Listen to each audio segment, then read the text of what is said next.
Hello guys, it's teacher Yolanda here. Welcome to our session 38. Are you ready? Today we're also doing one last thing, the last reading project of the school year. And also this is going to help us prepare for the exposition for next Monday. So we need our reading project photocopies and our exercises of the reading projects and if necessary our content areas. Go and get them, please. The title of the story is Believe It or Not. Look, it's evident we're going to talk about mysterious things. The introduction says, if you had that hairy giants live in our wilderness, or that extraterrestrials make strange designs in wheat fields, would you believe it? What if a friend told you an ancient curse causes people to die, or that something in a part of the Atlantic Ocean makes ships disappear? How would you know if these stories were true? After reading this book, you'll have evidence about these 4 unsolved mysteries. You can decide whether or not you think they're real. Look, it says, was this Jones King's tomb protected by a curse? Can anyone explain the mysterious losses of ships and planes? Who or what has made such intricate designs on acres of fields? Here we have the key of the map. Remember, we already saw how to make maps, so this one represents one Bigfoot sighting. What is sighting? Que lo vieron, una aparición. Look at it. Washington and Oregon in this part of the United States, almost in the borderline with Canada. Bigfoot. In remote areas of the Pacific Northwest, Native Americans have told stories about gigantic, mysterious ape-like creatures for hundreds of years. The Salish peoples of Canada called them Sasquatch, which means wild man of the woods. English speakers most often use the name Bigfoot. Others who have reported encounters with this creature include railway and forest walkers, hikers, travelers, and people who live in remote areas. Most of them have never heard the Native American stories. A Bigfoot is reported to be as tall as 8 feet or 2.4 meters and covered with hair. Based on the depth of its tremendous footprints, its weight is estimated to be between 350 and 800 pounds or 160 to 360 kilograms. People who see one frequently report hearing high-pitched screams and smelling a foul odor. What's foul? Horrible, displeasing. Okay? Cryptozoologists or scientists who study animals that may or may not exist, and a few other people have spent a lot of time and money to find out whether Bigfoot really exists. After following up on thousands of eyewitness reports, they have not yet found proof. Look at this picture. We have a grizzly bear, which is the biggest one, Bigfoot, and a man. Bigfoot is believed to be smaller than a grizzly bear, but taller than the average man. In 1924, a lumberjack went into the mountains alone to prospect for gold. During the 3rd night of his trip, he was carried off in his sleeping bag by something huge and smelly. Later, it dropped him in a clearing where 4 other ape-like creatures surrounded him. They seemed to be a family. He escaped badly shaken but unharmed after nearly a week. This is just one report of a Bigfoot encounter. In the vast forests and glaciers of the northwestern United States, Nature quickly gets rid of dead bodies. However, scientists believe that if Bigfoot does exist, someone should be able to find a dead body, a skeleton, or fossil remains, yet nothing has ever been found.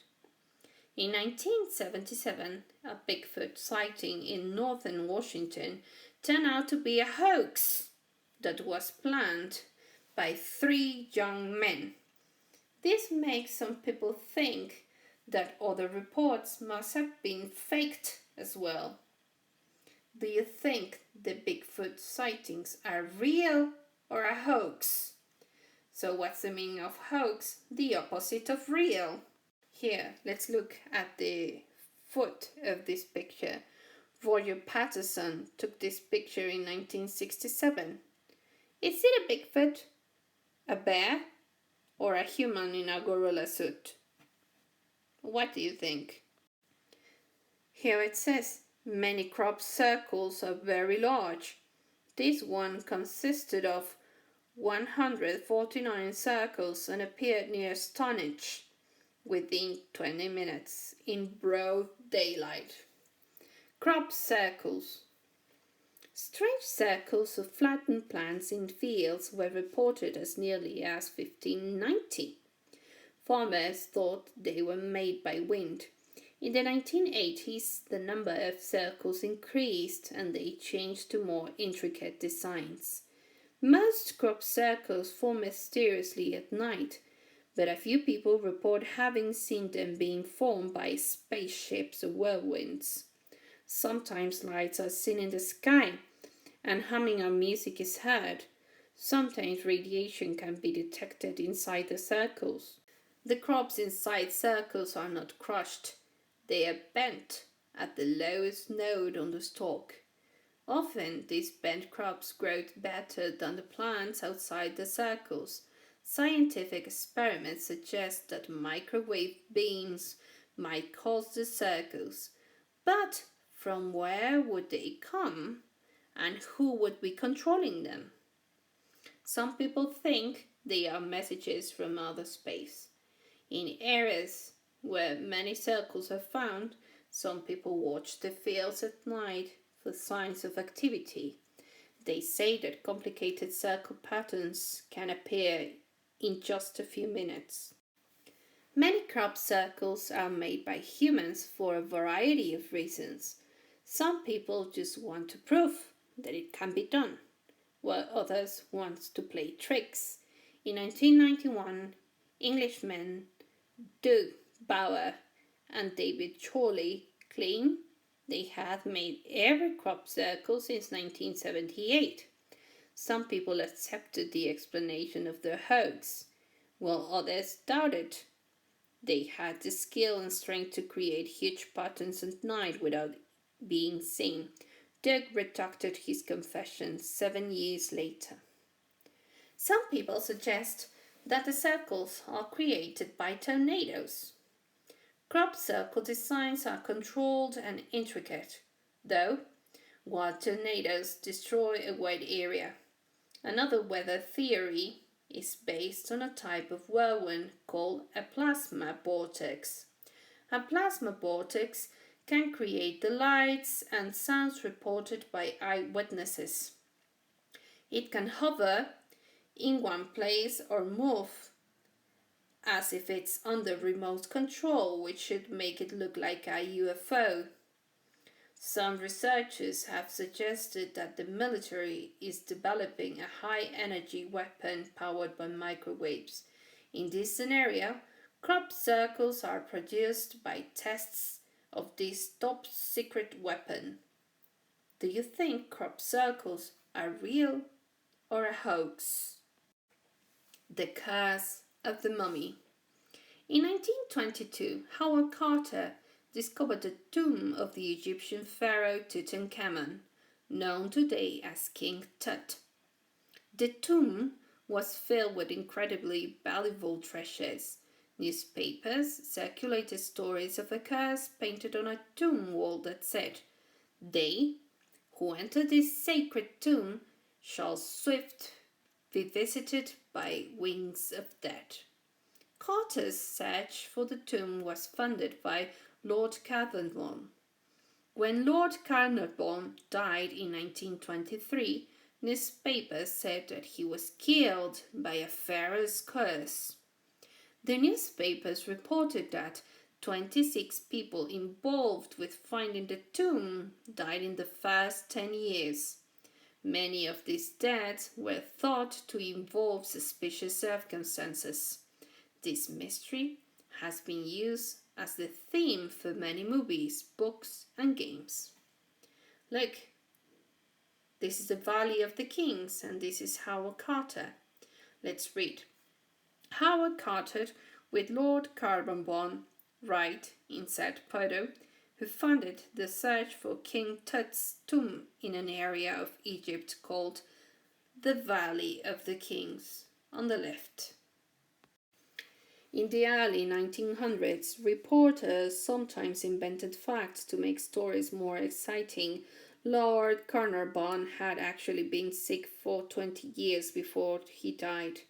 The timing of this death might have been a coincidence. Research shows that only 6 people involved with finding the tomb died in the first 10 years. Howard Carter worked on the tomb for at least 10 years, and he lived for 17 years after the discovery. The curse that was reportedly written in the tomb was not there at all. Dead bodies might produce bacteria that could cause illness and death. Could this have contributed to Lord Caernarvon's death? Early people who robbed tombs might have become sick this way. This might have been how stories of a curse started. Early Egyptians believed that kings should be buried with riches to use in the next life. These Egyptians may have started legends of danger to keep people away from the tombs. Do you think the curse of the mummy is real or a hoax? Look at this picture. It says King Tut's tomb was filled with valuable treasures. Now let's look at this map. We have the Bermuda Triangle. Some people include a larger area when describing strange events in the Atlantic Ocean. Bermuda Triangle. Strange things have been happening to ships and planes in the Atlantic Ocean between Florida, Bermuda, and Puerto Rico. In 1965, Vincent Gaddis wrote a book about these strange occurrences called Invisible Horizons. He was the first to call the area the Bermuda Triangle. He also called it the Triangle of Death. Numerous planes and ships disappear in this area. Crews vanish from ships. Dense fog suddenly appear, and compasses and navigation equipment stop working. On a clear day in 1945, while a group of planes was on a routine training mission, all of them lost their bearings and disappeared. The rescue airship that went to look for them also disappeared. The USS Cyclops disappeared in 1918 with 306 people on board, and is one of the earliest incidents linked to the Bermuda Triangle. Remember, all of this was in the student's book. In 1881, the merchant ship Ellen Austin discovered a ghost ship floating without a crew. A crew boarded to steer her to port, but a thick fog surrounded both ships. When the ghost ship was found the next day, the second crew had disappeared as well. Similar to the Mary Celeste, right? The USS Cyclops disappeared in 1918. This is one of the earliest incidents linked to the Bermuda Triangle. In 1966, Captain Donald Henry Stock, the Good News, was towing a cargo barge from Puerto Rico to Florida, when a dense fog suddenly swirled around the barge. The Good News lost the use of all its instruments and partially lost power. For 5 minutes, the ship struggled in a tug-of-war with the fog bank. It finally managed to pull itself and the barge free. People claim that a mysterious power causes the many losses of ships and crews in the Bermuda Triangle. Some people think that UFOs capture humans and take them away. Others say that the unexplained losses are a result of the severe weather common in the area. Any vessel that is destroyed will sink without a trace.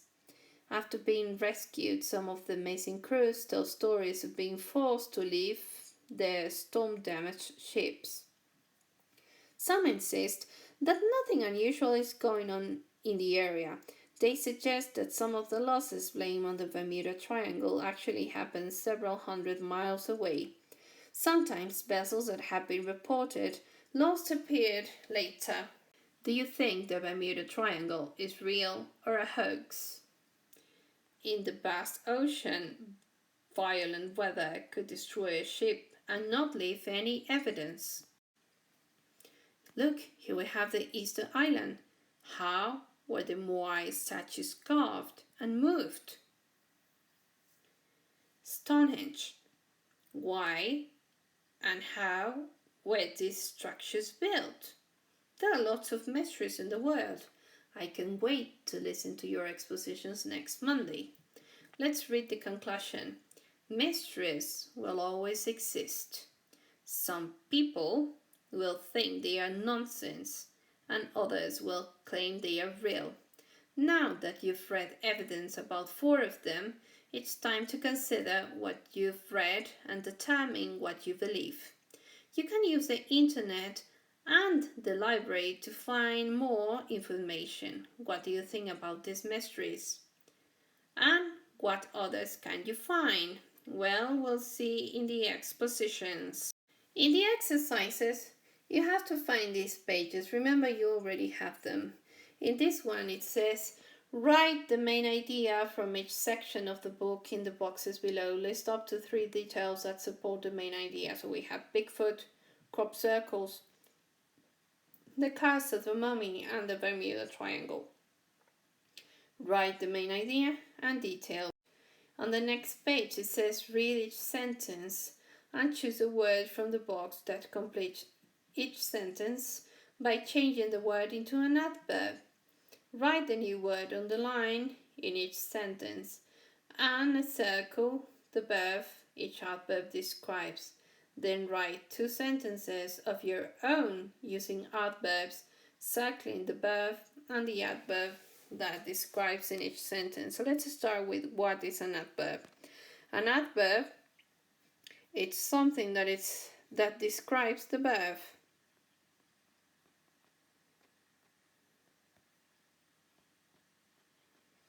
Most of the time you add "ly." For example, the first one, final, uses rate, finally, usual, usually, and this word describes a verb. So let's try to do the first one, shall we? Oh, that was not the eraser, sorry. Let's erase everything here.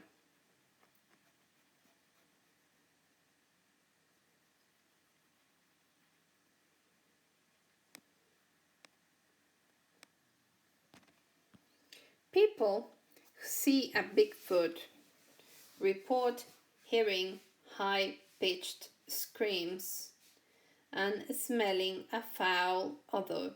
Can you remember this sentence from the text? The word that is in the text is frequently. Which one do you think is similar to frequently? I would say it is usually.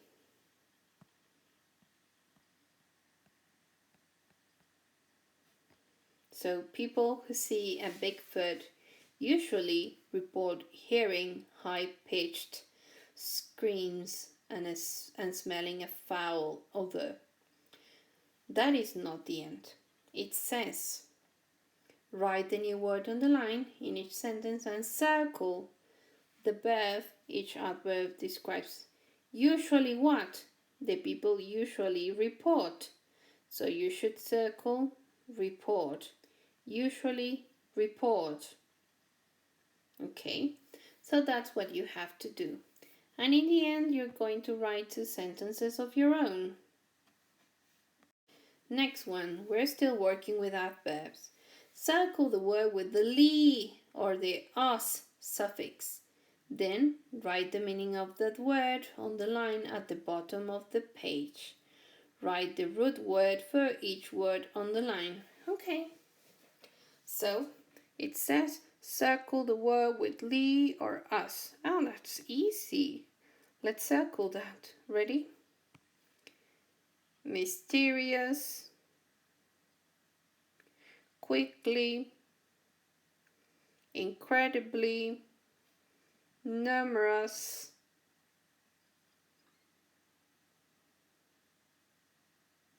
partially, actually. So the ones that end in li or us. Then write the meaning of that word on the line.